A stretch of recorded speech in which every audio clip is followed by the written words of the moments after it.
안녕하세요. 행정안전부 국립재난안전연구원입니다. 이번 영상은 코로나19 확진자 수와 유동인구 이동량, 재난문자 발송 건수의 상관관계 분석에 관한 영상입니다. 코로나19 기간 확진자 수, 유동인구 이동량, 재난문자 발송 건수를 비교하여 재난문자 발송의 효과를 확인하고 향후 정책 개발에 활용하기 위해 분석하였습니다. 활용 데이터는 다음과 같습니다.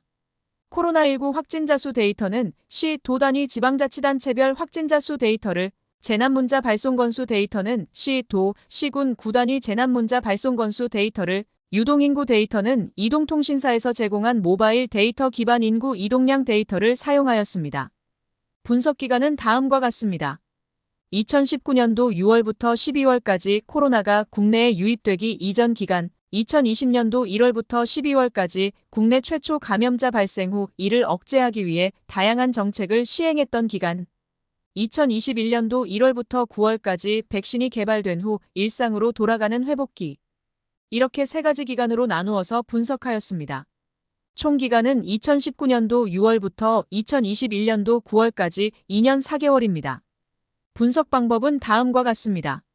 앞서 이야기했듯이 데이터 수집 기간은 코로나 이전, 발생 기간, 회복 기간으로 총 2년 4개월이며 월별 데이터를 비교 분석하였습니다.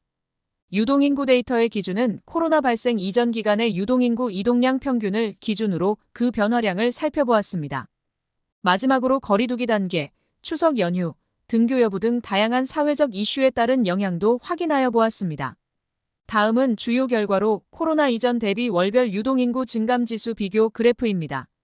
월별 재난문자 발송 건수는 파란색 막대 그래프, 전국 확진자 수는 보라색 막대 그래프로 나타내었습니다. 2020년 1월 최초 감염자가 발생하고 2월 대구 신천지 집단 감염을 기점으로 확진자 수가 증가하는 것을 볼 수 있습니다.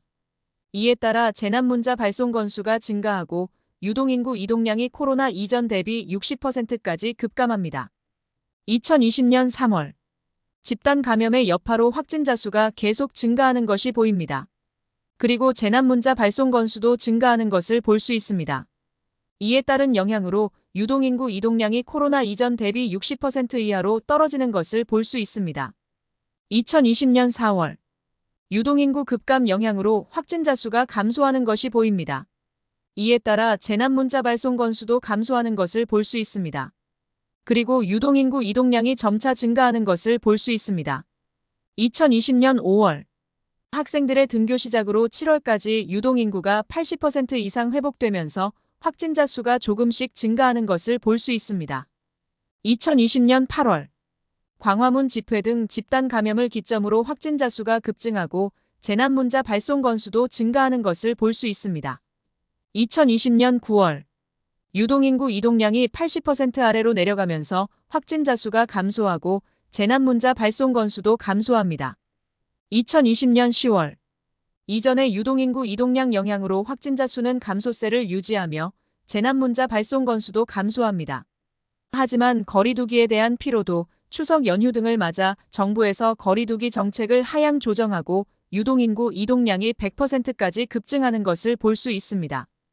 2020년 11월 추석 연휴 여파로 확진자 수가 증가하기 시작하고 재난문자도 증가하기 시작합니다. 이에 유동인구 이동량은 감소세로 전환되는 것을 확인할 수 있습니다. 2020년 12월 확진자 수는 최대치를 달성하고 재난문자 발송 건수도 최대치를 달성합니다. 이에 정부에서는 긴급 멈춤 기간을 선포하고 유동인구 이동량은 60%대로 급감합니다.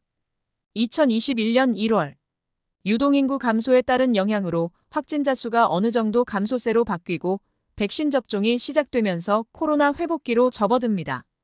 회복기가 되면서 유동인구 이동량은 점차 코로나 이전 기간으로 회복하는 모습을 볼 수 있습니다.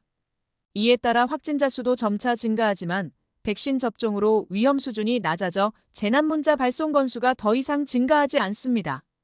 이상으로 코로나 기간 유동인구 이동량과 확진자 수, 재난문자 발송 건수의 연관성을 살펴보았으며 결론은 다음과 같습니다. 데이터 간 상관관계는 코로나 발생기와 코로나 회복기가 다른 것을 볼 수 있었습니다.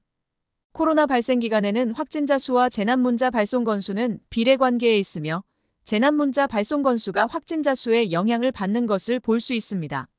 그리고 재난문자 발송 건수와 유동인구 이동량 역시 비례관계에 있는 것을 볼 수 있습니다. 다만 거리두기 단계, 온라인 수업, 등교 등 다른 정책 시행에도 영향을 받는 것을 볼 수 있습니다. 유동인구 이동량과 확진자 수 역시 비례관계에 있는 것으로 볼 수 있습니다. 하지만 집단 감염 등 사회적 이슈에 따라 확진자 수가 급변하는 경향을 볼 수 있습니다. 또한 유동인구가 약 80% 이하로 떨어질 때 확진자 수가 감소하는 경향이 있는 것으로 보입니다. 코로나 회복기에는 유동인구 이동량이 코로나 이전 대비 약 80% 이상이 될 때 확진자 수가 증가하는 것을 볼 수 있습니다.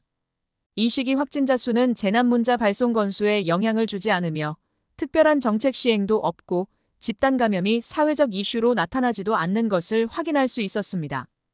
여기까지 코로나19 기간 확진자 수, 재난문자, 유동인구 이동량 간의 상관관계를 살펴보았습니다. 좀 더 자세한 내용은 국립재난안전연구원 홈페이지에서 확인할 수 있습니다. 감사합니다.